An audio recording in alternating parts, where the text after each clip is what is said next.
Hello viewers, welcome to my channel online study with Bhavesh. आज के studio में हम बात करने वाले हैं विभव तथा विभवांतर से संबंधित महत्वपूर्ण तथ्य या जिन्हें आप महत्वपूर्ण फैक्ट भी कह सकते हैं। ओके, तो चलिए स्टार्ट करते हैं। देखिए, सबसे पहला जो आपका फैक्ट है, फैक्ट नंबर 1, वो ये है कि चाहे आप विभव की बात करें या किसकी बात करें, विभवांतर की बात करें, दोनों ही कैसी राशियां हैं? अदिश राशि है। कैसी राशि है? दोनों अदिश राशियां हैं, अर्थात इनका केवल परिमाण होता है, दिशा नहीं होती है। केवल क्या होता है? परिमाण होता है, दिशा नहीं होती है। ओके, अब हम इसे थोड़ा समझने का प्रयास करते हैं। देखिए, विभव की बात करूं या विभवांतर की बात करूं, दोनों का ये जो फॉर्मूला होता है वो क्या होता है? किया गया कार्य बटा आवेश। विभव में ये कार्य क्या हो जाता है? अनंत से बिंदु ए तक लाने में किया गया कार्य, और विभवांतर में ये कार्य क्या बन जाता है? एक बिंदु से दूसरे बिंदु तक ले जाने में किया गया कार्य। तो कार्य तो आता है, नीचे आपका परीक्षण आवेश आता है, आपको अच्छी तरह मालूम है। अब देखिए, कार्य भी कैसी राशि है? अदिश राशि है, और आपकी जो आवेश है वो भी कैसी राशि है? अदिश राशि है। तो ऑब्वियस ही बात है, जो आपकी विभव होगी या विभवांतर होगी वो भी कैसी राशि होगी? अदिश राशि ही होगी। ओके, तो हमारा पहला फैक्ट क्या बनता है कि विभव की बात करें, विभवांतर की बात करें, दोनों ही कैसी राशियां है? अदिश राशियां है। ओके, अब सेकंड पॉइंट देख लेते हैं, विभव तथा विभवांतर का मात्रक। अब आप सोच रहे होंगे कि मैंने तो आपको बता दिया, वोल्ट होता है विभव का मात्रक या विभवांतर का मात्रक, या तो फिर जूल प्रति कूलम। देखिए, ये जो है आपके एक प्रकार से जो प्रसिद्ध है वो मात्रक है, लेकिन यदि हमें ऐसा ही मात्रक पूछता है तो हमें क्या ऐसा ही मात्रकों में भी इसका जवाब देना होगा। जैसे कि यदि मैं बात करूं विभव तथा विभवांतर के पहले तो फॉर्मूले के बारे में, विभव की बात करूं या विभवांतर की बात करूं, दोनों का जो फॉर्मूला होता है वो क्या होता है? आपका कार्य बटा आवेश होता है। ये होता है कार्य बटा आवेश, ये होता है फॉर्मूला। अब हमने क्या किए, कार्य का जूल होता है, ये प्रसिद्ध है। लेकिन कार्य का ऐसा ही पद्धति में क्या होता है? आवेश का ऐसे पद्धति में क्या होता है? हमने आवेश का तो लिख दिया कूलम, लेकिन कूलम जो है मात्रक वो किसी प्रसिद्ध वैज्ञानिक के नाम पे रखा गया है। जूल भी जो कार्य का मात्रक दिया वो प्रसिद्ध वैज्ञानिक के नाम पे दिया है। ओके, लेकिन यहाँ पर यदि ऐसा ही मात्रक पूछता है एग्जाम में तो हम ऐसा नहीं लिख सकते जूल प्रति कूलम या वोल्ट। ओके, तब हमें जो ऐसा ही मात्रक के पदों में वही लिखना पड़ेगा। ओके, तो सबसे पहले हम क्या करेंगे? कार्य बटा आवेश है, कार्य का ऐसा मात्रक क्या होता है? नहीं मालूम। ओके, कार्य को तोड़ते, कार्य बराबर कितना होता है? बल गुणा विस्थापन होता है। कितना होता है? बल गुणा विस्थापन। और आवेश, आवेश का फॉर्मूला कितना होता है? धारा गुणा समय। कितना होता है आवेश का? धारा गुणा समय होता है। ओके, अब देखिए, बल, बल का क्या होता है? ये भी नहीं मालूम, तो बल को भी तोड़िए, द्रव्यमान गुणा त्वरण। बल बराबर क्या होता है? द्रव्यमान गुणा त्वरण इंटू यहाँ पर क्या हो जाएगा? विस्थापन। ओके, डिवाइड बाय धारा का ऐसे मात्रक कितना होता है? एम्पियर, इंटू समय का ऐसे मात्रक क्या कितना होता है? आपका सेकेंड। समय का ऐसे मात्रक क्या होता है? सेकेंड। ओके, अब देखिए, द्रव्यमान, द्रव्यमान का जो ऐसे मात्रक होता है वो कितना होता है? आपका किलोग्राम होता है। द्रव्यमान का ऐसे मात्रक इंटू त्वरण, त्वरण का क्या होता है? त्वरण का भी नहीं मालूम, तो इसे भी तोड़ लीजिए। त्वरण बराबर कितना होता है? आपका वेग बटे समय। त्वरण का कितना होता है? आपका वेग बटे समय। अब वेग का क्या होता है वो भी नहीं मालूम, तो तोड़ लीजिए इसे। वेग का क्या होता है? विस्थापन बटे समय, और ये बटा समय आपका जैसा का वैसा चल रहा है।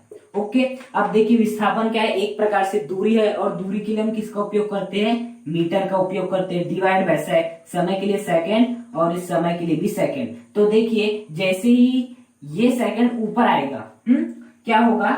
ये जो इसके अपॉन कुछ मतलब क्या है? 1 है, तो इसे ऐसे लिख सकते हैं मीटर प्रति सेकंड, मीटर अपॉन सेकंड। अब जैसे ही ये ऊपर आएगा तो क्या हो जाएगा? 1 अपॉन एस हो जाएगा।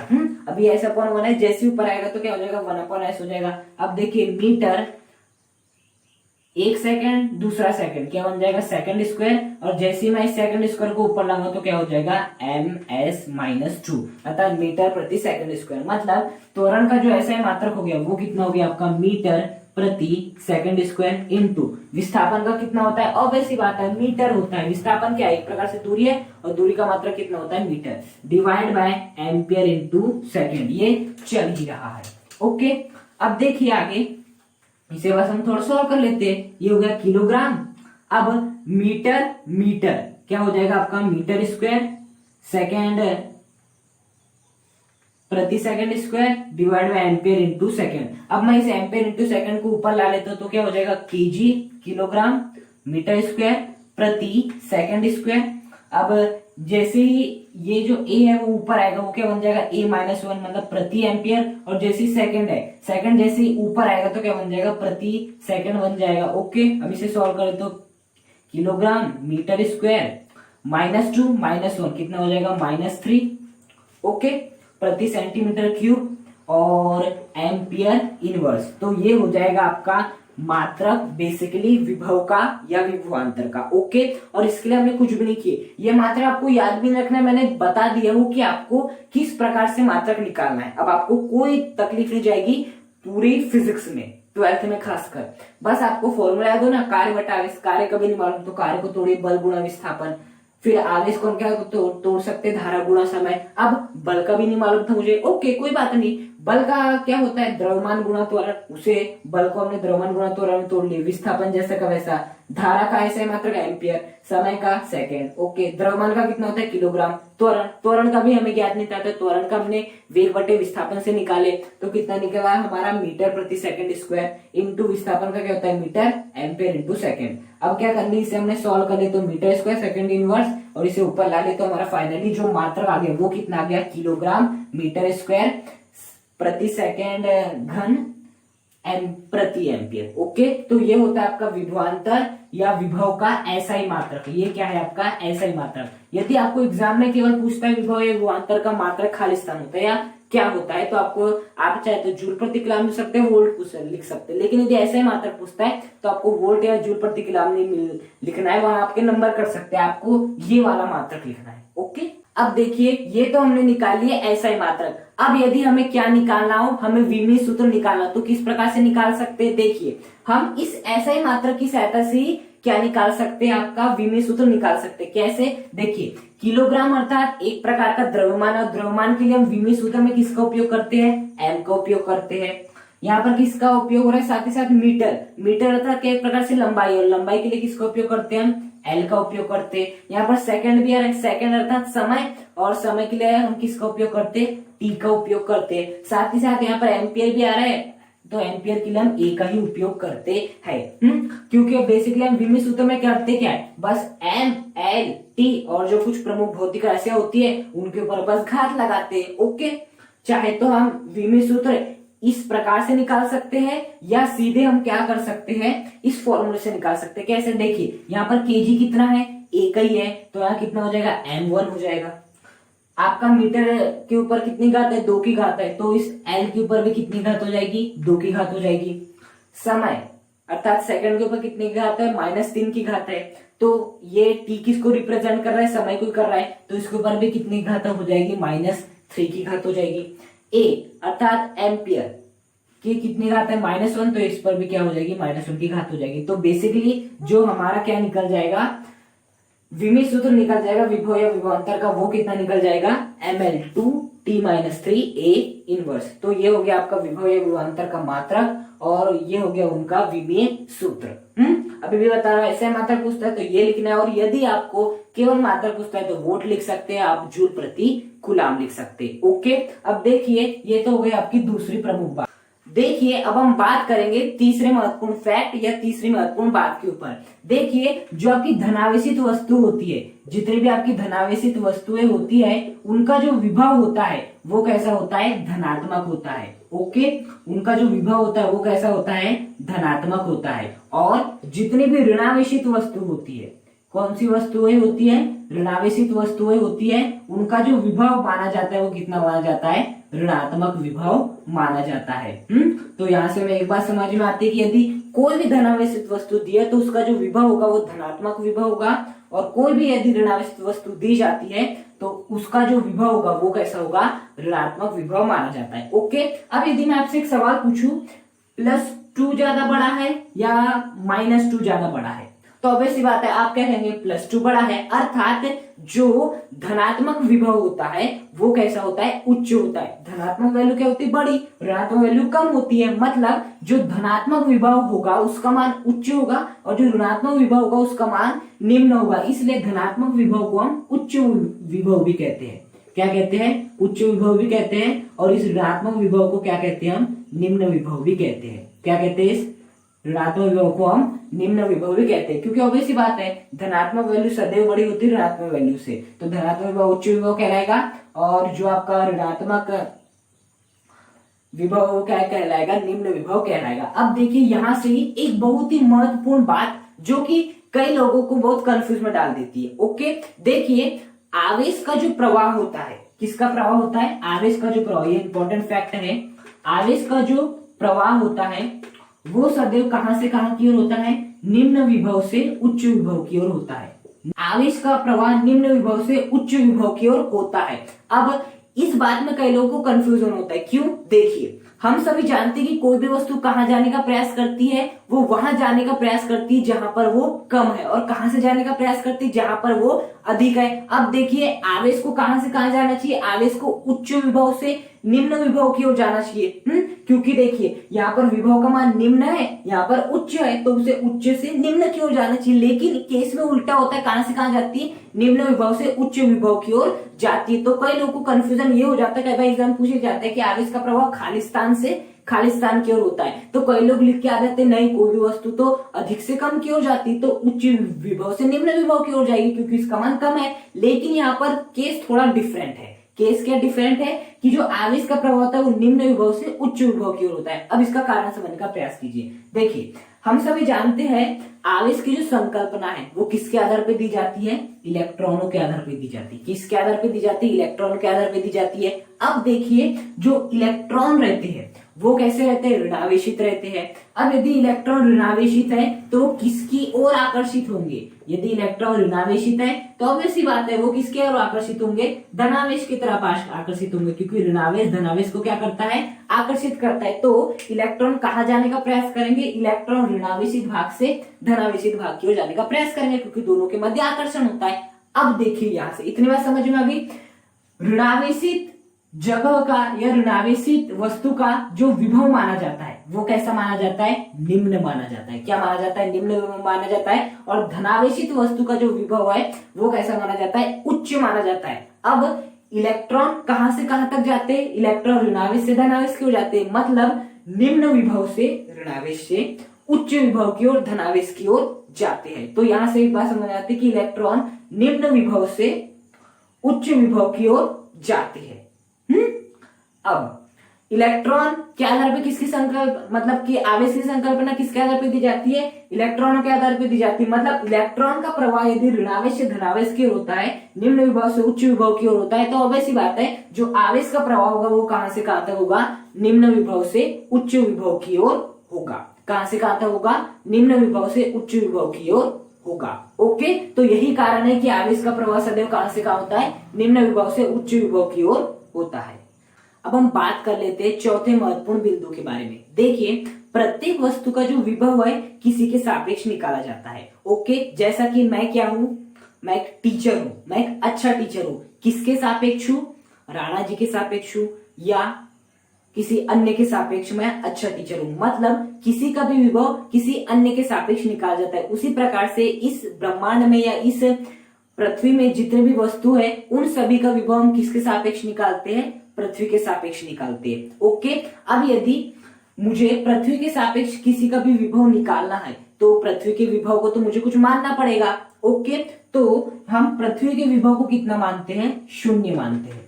पृथ्वी का विभव क्या मानते हैं, हम 0 मानते हैं। और पृथ्वी का विभव 0 मानते हुए हम पृथ्वी के सापेक्ष अन्य किसी का क्या निकाल लेते हैं, आसानी से विभव निकाल लेते हैं। जैसे कि आपको इस वस्तु का विभव निकालना है, तो आप कैसे निकालेंगे, आप निकालेंगे पृथ्वी के सापेक्ष। पृथ्वी के सापेक्ष विभव हमने मान लिया है, कितना होता है आपका, 0 होता है।